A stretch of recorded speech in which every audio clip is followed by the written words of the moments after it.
Welcome to Creepy Whispers. I'm Jack Thompson, and here we'll explore stories that will send chills down your spine. Get ready to dive into the unknown, where each whisper hides a secret. First story: sometimes, when I'm lying in bed at night, I still feel that shiver down my spine as I remember the bizarre events I experienced in that house. It all started a few months ago, during a period when my life seemed to be falling apart. I had lost my job, my relationship had ended, and my bank account was practically empty. Have you ever felt that sense of desperation when any light at the end of the tunnel seems like salvation? That's exactly how I felt when I saw an ad for a house for rent at an absurdly low price. I thought, this is my chance to start over. Little did I know that this decision would turn my life into a nightmare. On a Saturday afternoon, I went to see the place. The house was in a remote neighborhood, one of those you didn't even know existed in the city. It was an old wooden structure with a gloomy air that made my stomach churn. But what really unsettled me was the landlord, a guy named Bob. Picture a man in his 60s, thin as a rail, with eyes that seemed to pierce your soul. He spoke in an almost inaudible tone, always with a forced smile on his lips. I admit I was hesitant, but the rent was so irresistible that I ended up ignoring all the warning signs flashing in my head. I signed the contract right there and moved in the next day, unaware that I was about to plunge into an experience that would haunt me forever. In the first few days, I tried to convince myself that I was just being paranoid. After all, moving to a new place always brings that strange feeling, right? But I soon realized that something was very wrong with that house. I started noticing small things out of place. Objects that I was sure I had left in one corner would appear in another. My toothbrush was always wet in the morning, even though I hadn't used it the night before. And the worst part, I had the constant feeling of being watched. You know when you feel that chill on the back of your neck, as if someone is right behind you? It was like that all the time. I would turn around expecting to see someone, but there was never anyone there. At least, no one I could see. Things got even stranger when I started hearing noises coming from the basement.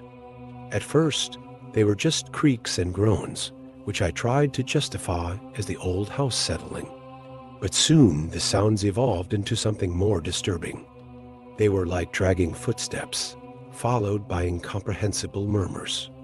One night, I suddenly woke up to the distinct sound of someone coming up the basement stairs. I was paralyzed in bed, my heart beating so hard I could hear it. The footsteps stopped right in front of my door. I lay there, not moving, barely breathing, for what seemed like an eternity. When I finally gathered the courage to get up and check, there was no one there. But the doorknob was ice cold, as if someone had been holding it for a long time. The situation with Bob, the landlord, also started to get increasingly unsettling. I would constantly catch him staring at me through the window when I came home. Sometimes late at night, I would hear soft knocks on the door, and when I opened it, there he was, smiling that strange way and asking if I needed anything. Once, I woke up in the middle of the night and saw a shadow passing under my bedroom door.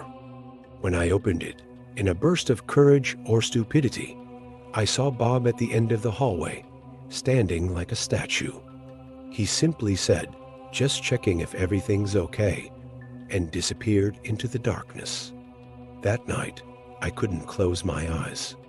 The turning point came when I decided to investigate the basement. I knew I shouldn't, but curiosity and fear were eating me up inside. I waited for a day when Bob went out, at least I thought he had, and went down the creaky stairs. The smell of mold and something I couldn't identify hit me like a punch. When my eyes adjusted to the darkness, I was horrified. The walls were covered with strange symbols, drawn with what looked like dried blood.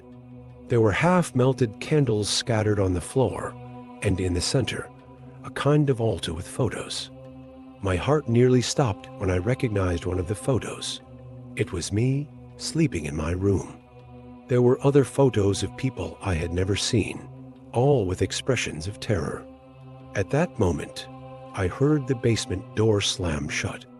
Bob was upstairs, and I could hear his footsteps slowly coming down the stairs. In that instant, panic took over. I looked desperately around, searching for a way out. There was a small window high on the wall, partially covered by cobwebs. Without thinking twice, I stacked some old boxes and launched myself towards the opening. The glass shattered with the impact of my body, and I fell awkwardly into the side garden of the house. I heard Bob shouting something incomprehensible from inside, his voice a mixture of fury and something that seemed like ecstasy. I didn't stop to find out. I ran like I'd never run before in my life, ignoring the cuts and scratches, my heart almost jumping out of my mouth. I spent the night wandering the streets, too afraid to go back for my things. As the adrenaline wore off, the reality of the situation began to hit me. I had no documents, no money, nothing but the clothes on my back. But none of that mattered compared to the terror I had just escaped. When the sun rose, I gathered the courage to go to the police. I told them everything, from the strange events to what I saw in the basement. The officers seemed skeptical at first, but something in my expression must have convinced them to investigate. I accompanied them to the house, trembling with every step. But when we got there, a surprise awaited me. The house was completely empty. There was no furniture, no macabre altar in the basement, nothing. It was as if no one had lived there for years. The scariest part, there was no sign of Bob. The police searched every corner of the house, but found absolutely nothing to corroborate my story. I could see in their eyes that they were beginning to doubt my sanity. I was interrogated for hours, having to repeat every detail several times. They checked my background, called my former employers, friends, family. Everything to try to understand if I was some kind of lunatic or if there really was something sinister going on. In the end, without concrete evidence, they released me with a warning to seek psychological help. I left the police station feeling defeated, confused, and above all, afraid. Afraid that Bob might still be out there somewhere, watching, waiting. In the weeks that followed, I tried to get my life back on track. I got a temporary job, rented a room in a boarding house on the other side of town. But peace never came. I jumped at every shadow, distrusted every stranger on the street. At night, the nightmares were constant. I dreamed of the basement, the photos, Bob chasing me through endless corridors. I would wake up in a cold sweat, certain I had heard footsteps in the hallway or knocks on the door. I even installed cameras in the room, desperate for some proof that I wasn't going crazy. But the recordings never showed anything other than me, restless in bed. It was as if the events in that house had opened a door in my mind that I couldn't close anymore. Months passed, and I gradually tried to convince myself that it was all just a traumatic experience, perhaps the result of the stress and desperation I was experiencing at the time. I started therapy, trying to process what had happened. But there was always that doubt in the back of my mind. How could everything have disappeared so quickly? How had Bob vanished without a trace? It was on a Sunday afternoon, almost a year after the incident, that I got confirmation that I wasn't crazy. I was flipping through a local newspaper when my blood ran cold. There, in a small note, was a photo of Bob. The headline read, "Man wanted for series of disappearances seen in the area." The article mentioned that he was suspected of using false identities to rent properties and lure victims. My heart raced. I wasn't crazy. It all really happened. Immediately, I called the police and told them about my experience again. This time, they listened more attentively. I was called to testify, identify photos, give details. Apparently, I wasn't the only victim. Other people had reported similar experiences in different cities. Bob, or whatever his real name was a predator who had been terrorizing vulnerable people for years. Today, as I write this account, Bob still hasn't been caught. The police continue their search, but it's as if he's vanished into thin air. Sometimes when I'm alone at night, I still feel that sensation of being watched.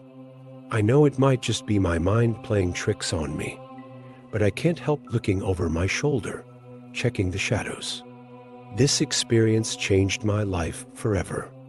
I learned the hard way that sometimes the scariest things aren't ghosts or monsters, but the people around us.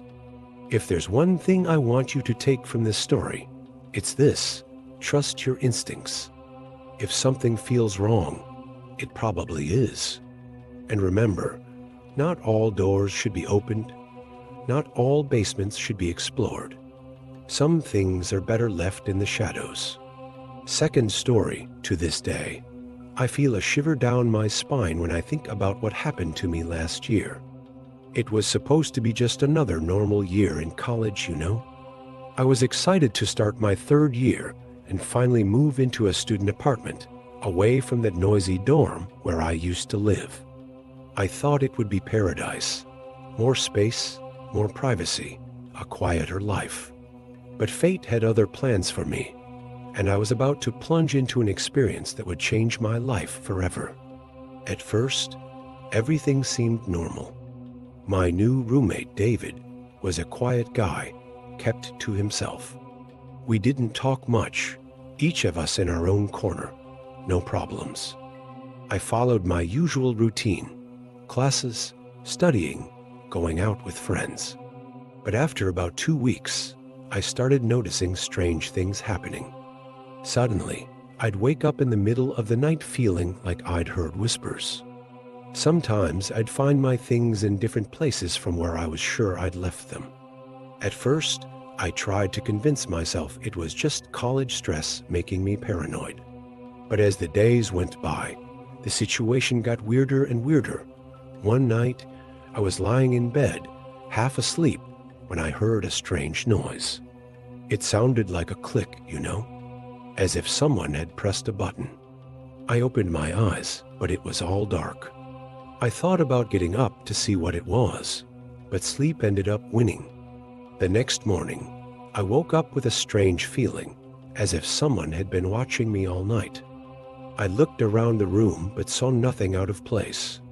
David had already left for class, so I was left alone with that weird feeling. In the days that followed, I started paying more attention to everything. I noticed that David always came home late at night, long after I'd gone to sleep. And in the morning, he'd leave early, before I woke up. We barely crossed paths.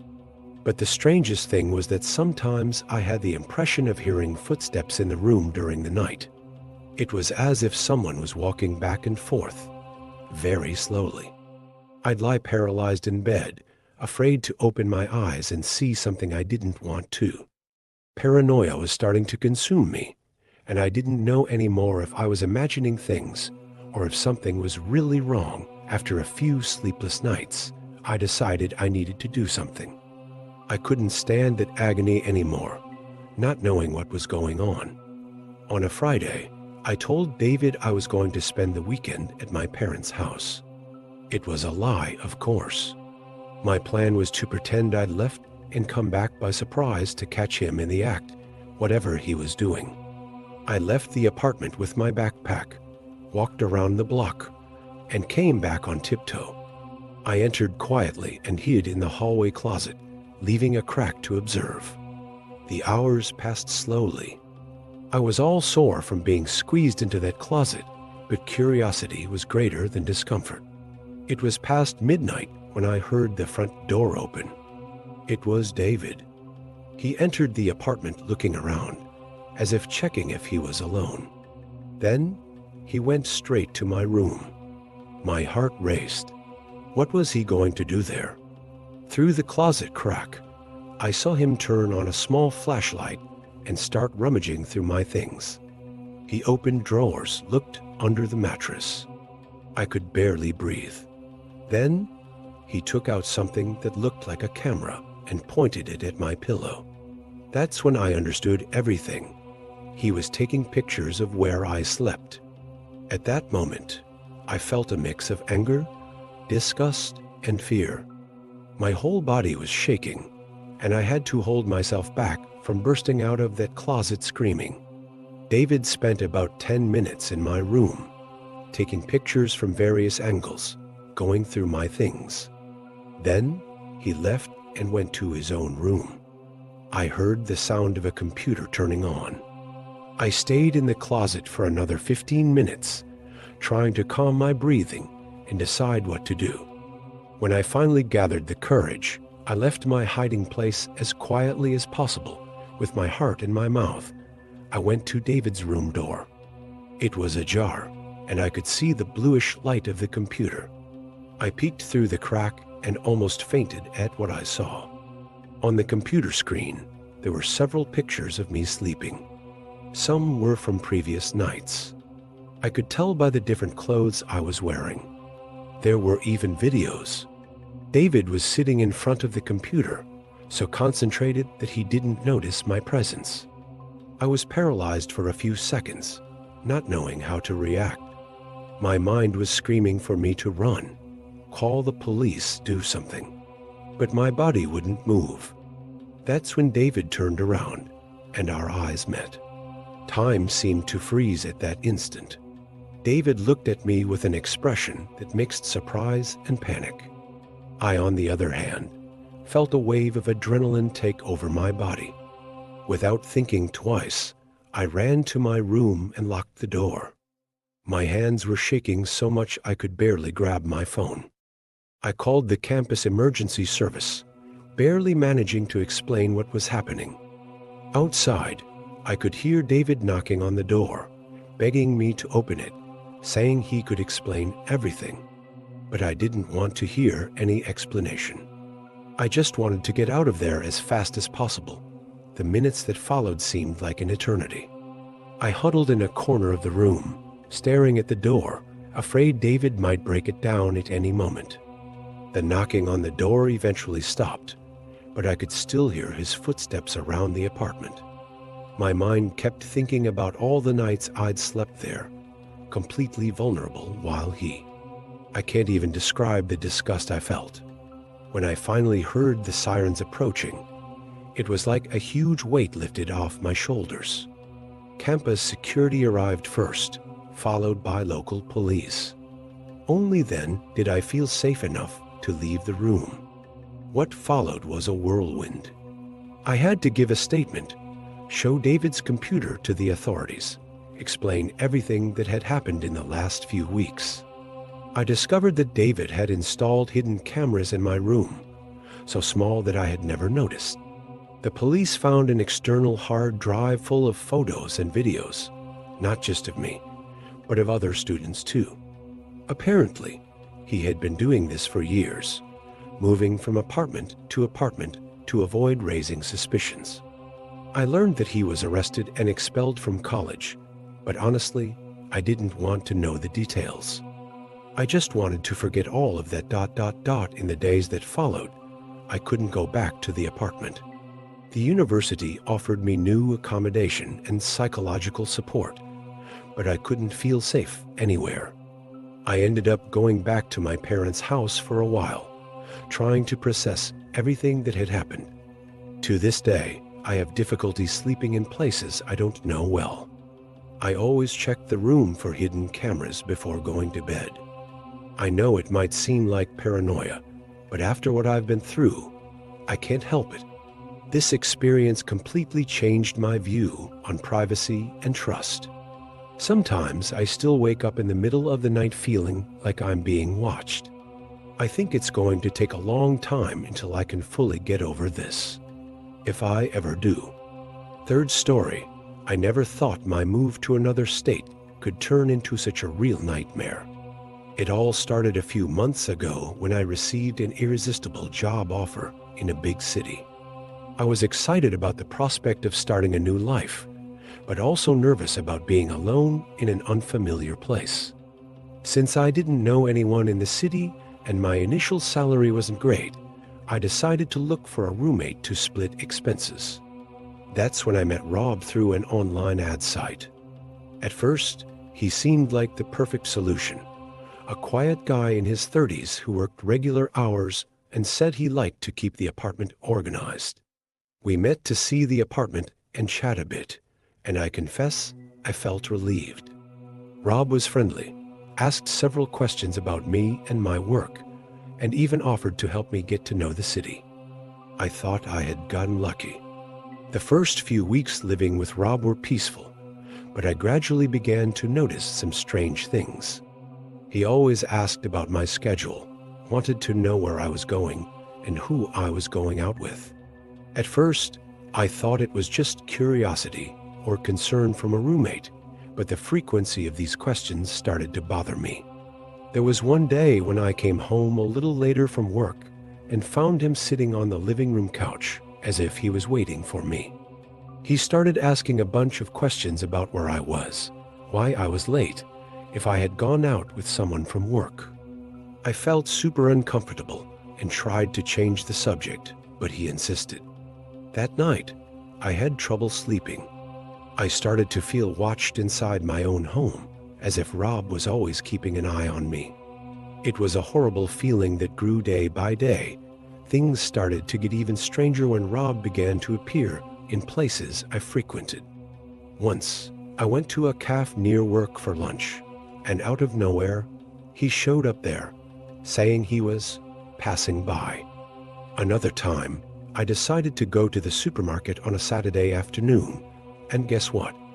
Rob was there, pushing an almost empty cart down the cleaning products aisle.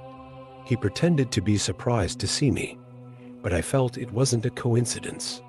I started to get paranoid, checking over my shoulder every time I left the house. Even at work, I found myself looking out the window, afraid of seeing Rob watching me from across the street. My sleep got terrible. I would wake up in the middle of the night at any little noise, thinking he might be outside my room. It was around this time that I decided to install an extra lock on my bedroom door. I no longer felt safe with just the doorknob locked. I called a locksmith when Rob wasn't home and asked him to install a more robust lock. When Rob arrived and saw the new lock, he freaked out. He started yelling at me, saying I didn't trust him, that I was overreacting, that he would never do anything to hurt me. His reaction only confirmed that I had done the right thing. I tried to explain, to say it was just for security, but he wouldn't listen. He slammed his bedroom door so hard I thought it would break. That night, I didn't sleep a wink. I lay in bed, staring at the ceiling, listening to Rob pacing back and forth in his room. The sound of his footsteps made me more and more nervous. The next day, I left early for work to avoid encountering Rob. I spent the whole day distracted, thinking about what to do. I didn't want to continue living with him, but I also couldn't afford to move out just like that. When I returned home that night, I met a neighbor in the elevator. He was a friendly lady who lived on the floor below, and we always exchanged a few words when we saw each other. That day, she looked at me with a worried face and asked if everything was okay with me. I hesitated for a moment, but ended up confiding in her. I told her about Rob's strange behavior and how I was feeling insecure. That's when she dropped a bombshell. It wasn't the first time Rob had acted like this. She told me that the previous year, another girl had lived with him and left in a hurry in the middle of the night, leaving several things behind. At the time, the neighbors found out that the police had been called, but no one knew exactly what had happened. That conversation with the neighbor left me in a panic. I couldn't stop thinking about what might have happened to the other girl. Had Rob done something to her? Why had the police been called? My head was buzzing with questions and horrible scenarios. That night, I didn't have the courage to go back to the apartment. I made up an excuse for Rob, saying I was going to sleep at a coworker's house. In reality, I stayed at a cheap hotel near my workplace. I could hardly sleep, thinking about what I was going to do. I couldn't just leave everything and go. I had bills to pay and a new job to keep, but I also couldn't continue living in fear. I spent the whole night researching on the internet about how to deal with situations like this, looking for information about tenants' rights, and even how to file a police report. When the sun rose, I was exhausted, but determined to do something to protect myself. The next day, I returned to the apartment after work with my heart in my hand. I had decided to confront Rob and tell him I was moving out, but I didn't know how he would react. When I entered, I found the apartment a mess. There were clothes thrown everywhere, dirty dishes in the sink, and a strange smell in the air. Rob was sitting on the couch, staring fixedly at the turned-off TV. He didn't even move when I came in. I took a deep breath and started talking, trying to keep my voice steady. I said I wasn't comfortable living there anymore and that I was going to look for another place. That's when he turned to me with a look that chilled me to the bone. "You're not going anywhere," he said, in a tone of voice I had never heard before. I felt my entire body tremble. Rob stood up and started walking towards me, saying a bunch of nonsense about how we were perfect together and that I couldn't abandon him. At that moment, my survival instinct kicked in. I ran to my room and locked the door, mentally thanking myself for having installed that extra lock. Rob started banging on the door, yelling for me to open it. I could hear the sound of wood cracking with each blow. With trembling hands, I grabbed my cell phone and called 911. I spoke softly to the operator, explaining the situation as quickly as I could.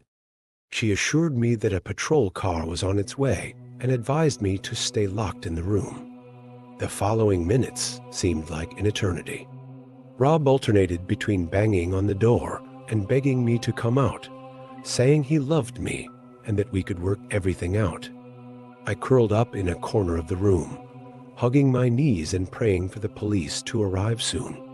The noise of the banging on the door was getting louder and louder, and I was sure it would give way at any moment.